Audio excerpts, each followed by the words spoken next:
भारत के गौरव महाराणा प्रताप की वीरता का इतिहास। महाराणा प्रताप का जन्म 9 मई 1540 ईस्वी को राजस्थान के कुंभलगढ़ दुर्ग में हुआ था। महाराणा प्रताप की जयंती विक्रमी संवत कैलेंडर के अनुसार प्रतिवर्ष ज्येष्ठ मास के शुक्ल पक्ष तृतीय को मनाई जाती है। जानिए उनके वीरता का इतिहास।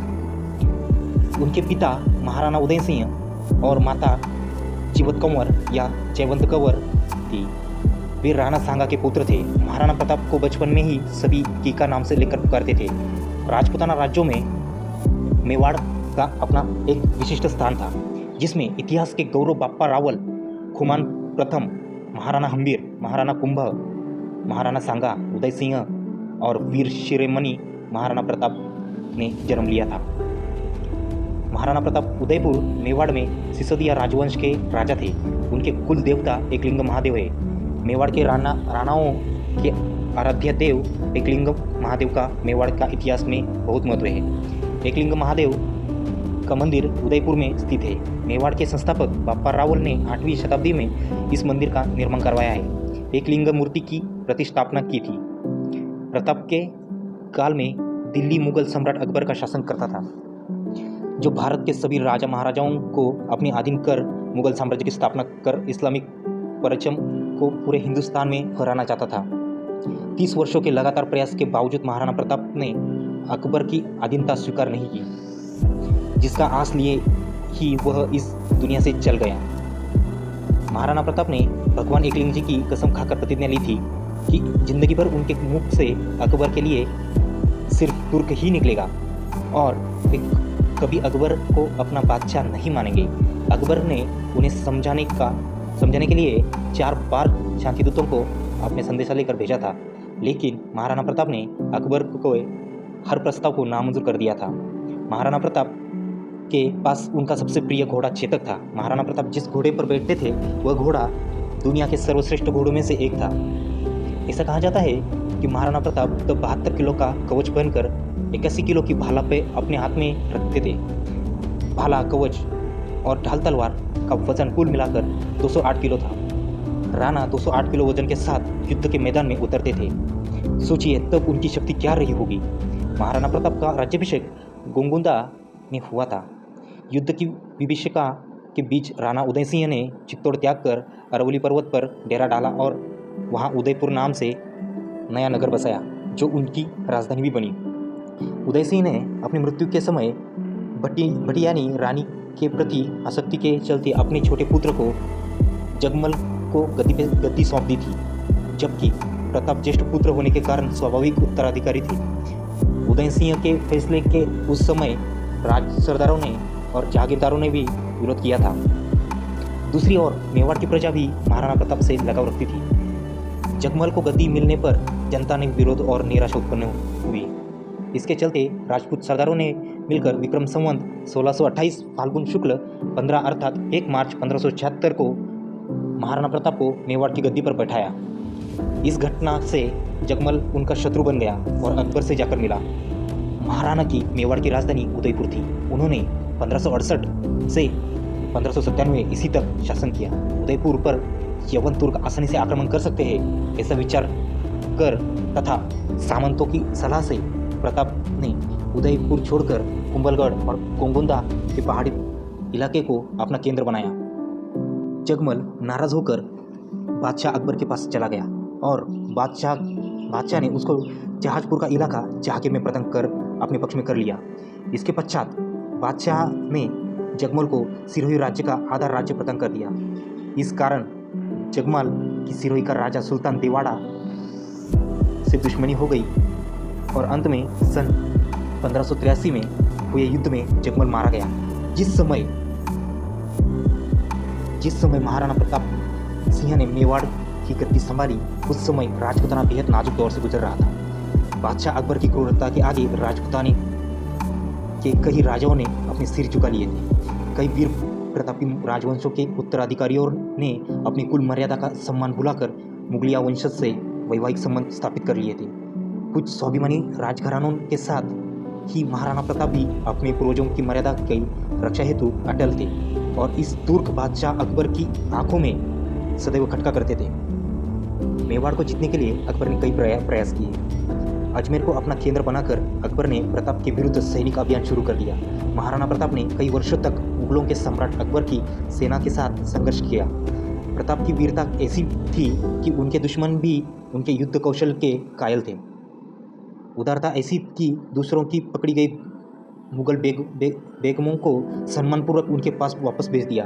अपनी विशाल मुगलिया सेना, बेमिसाल बारूद खां ने युद्ध की नवीन पद्धतियाँ की जानकारों से युक्त सलाहकारों, गुप्तचरों की लंबी फेरिस्त चालबाजी के उपरांत भी जब अकबर महाराणा प्रताप को चुकाने में असफल रहा तो उसने आमेर के महाराजा भगवान दास के भतीजे मानसिंह, जिसकी बुआ जोधाबाई अकबर जैसी विदेशी के साथ शादी हो गई थी, को विशाल सेना के साथ डूंगरपुर और उदयपुर के शासकों को अधीनता स्वीकार करने हेतु विवश करने के लक्ष्य साथ भेजा। मानसिंह की सेना के साथ समक्ष डूंगरपुर राज्य के अधिक प्रतिरोध नहीं कर सका। इसके बाद मानसिंह महाराणा प्रताप को समझाने हेतु उदयपुर पहुंचे। मानसिंह ने उन्हें अकबर की अधीनता स्वीकार करने के लिए सलाह दी, लेकिन प्रताप ने दृढ़तापूर्वक अपनी स्वाधीनता बनाए रखने की घोषणा की और युद्ध में सामना करने की घोषणा भी की।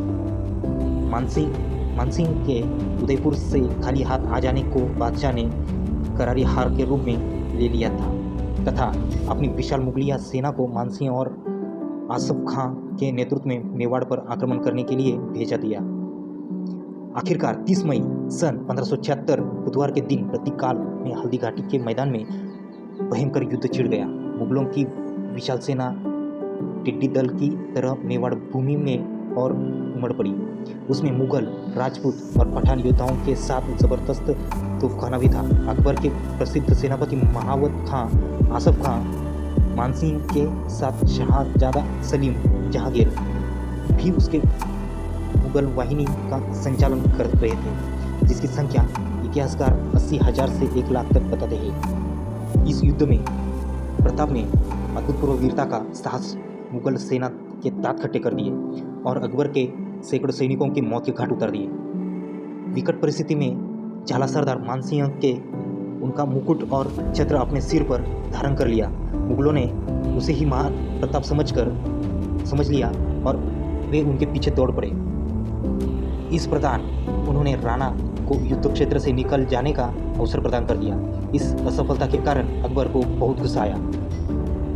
उसी दौरान अकबर स्वयं विक्रम संवत 1633 में शिकर के बहाने इस क्षेत्र में अपने सैन्य बल सहित पहुंचे और अचानक ही महाराणा प्रताप पर धावा बोल दिया। प्रताप ने तत्कालीन स्थितियों में और सीमित संसाधनों को समझकर स्वयं की पहाड़ी क्षेत्रों में स्थापित किया और लघु तथा छापामार युद्ध प्रणाली के माध्यम से शत्रु सेना को हतोत्साहित कर दिया। बादशाह ने स्थिति को भांप कर वहां से निकलने में समझदारी समझी। एक बार के युद्ध ने महाराणा प्रताप ने अपने धर्म का परिचय दिया और युद्ध में एक बार शाही सेनापति मिर्जा खान के सैन्य बल ने जब समर्पण कर दिया था तो उसके साथ शाही महिलाएं भी थी। महाराणा प्रताप ने उन सभी को सम्मान के साथ सुरक्षित रखते हुए आदरपूर्वक मिर्जा खान के पास पहुंचा दिया। बाद में हल्दी घाटी के युद्ध में करीब 20,000 राजपूतों के साथ लेकर महाराणा प्रताप ने मुगल सरदार राजा मानसिंह के 80,000 की सेना का सामना किया। इसमें अकबर ने अपने पुत्र सलीम जहांगीर को युद्ध के लिए भेजा था। जहांगीर को भी मुंह की खानी पड़ी और वह भी युद्ध का मैदान छोड़कर भाग गया। बाद में सलीम ने अपनी सेना को एकत्रित कर फिर से महाराणा प्रताप पर आक्रमण कर दिया और इस बार भयंकर युद्ध हुआ। इस युद्ध में महाराणा प्रताप का प्रिय घोड़ा चेतक घायल हो गया। राजपूतों ने बहादुरी के साथ मुगलों का मुकाबला किया, परंतु मैदानी तोपों तथा बंदूकधारियों से सुसज्जित शत्रु की विशाल सेना के सामने समूचा पराक्रम निष्फल रहा।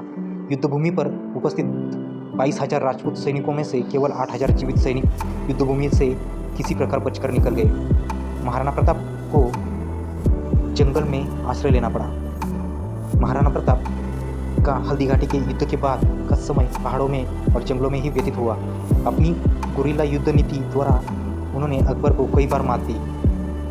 महाराणा प्रताप चित्तौड़ छोड़कर जंगलों में रहने लगे। महारानी सुकुमार, राजकुमारी और कुमार घास की रोटियों और जंगलों के पोखरों के जल पर ही किसी प्रकार से जीवन व्यतीत करने को बाध्य हुए।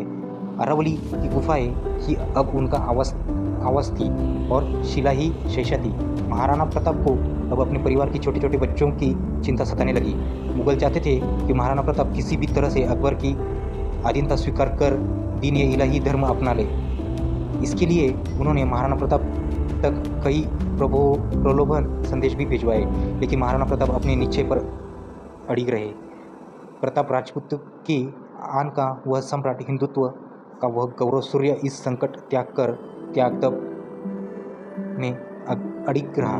कई छोटे राजाओं ने महाराणा प्रताप से अपने राज्य में रहने की गुजारिश की, लेकिन मेवाड़ की भूमि को मुगल आधिपत्य से बचाने के लिए महाराणा प्रताप ने प्रतिज्ञा की थी, जब तक मेवाड़ आज़ाद नहीं होगा वे महलों को छोड़कर जंगलों में निवास करेंगे। स्वादिष्ट भोजन को त्याग कर कंदमूली और फलों से ही पेट भरेंगे, लेकिन अकबर का आधिपत्य कभी स्वीकार नहीं करेंगे। जंगल में रहकर ही महाराणा प्रताप ने भीलों की शक्ति को पहचान कर छापामार युद्ध में पद्धति से उनके अनेक बार मुगल सेना को कठिनाइयों में डाला था।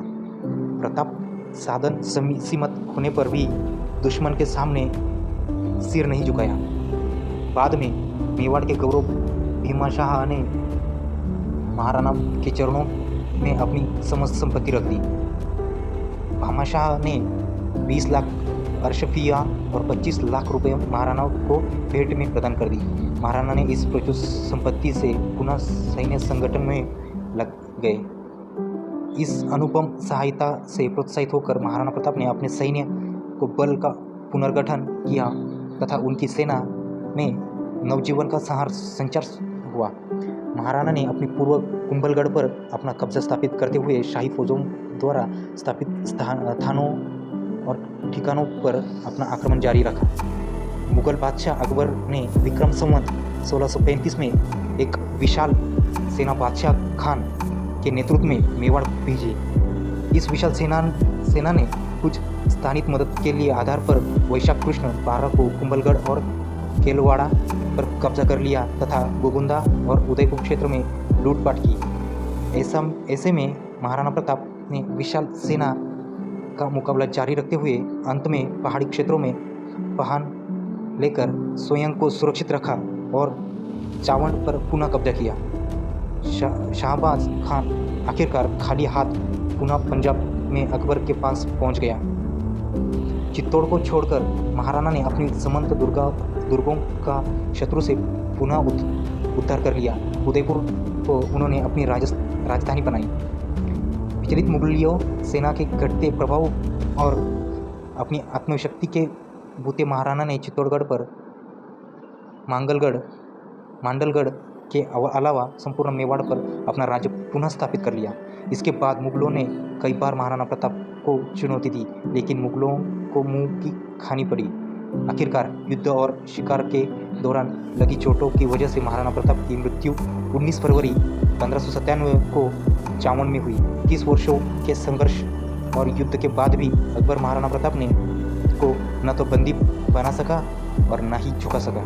महाराणा महान वो होता है जो अपने देश, जाति, धर्म और संस्कृति की रक्षा के लिए किसी भी प्रकार का समझौता न करे और सतत संघर्ष करता रहे। ऐसे ही व्यक्ति लोगों के दिल में हमेशा जिंदा रहते हैं।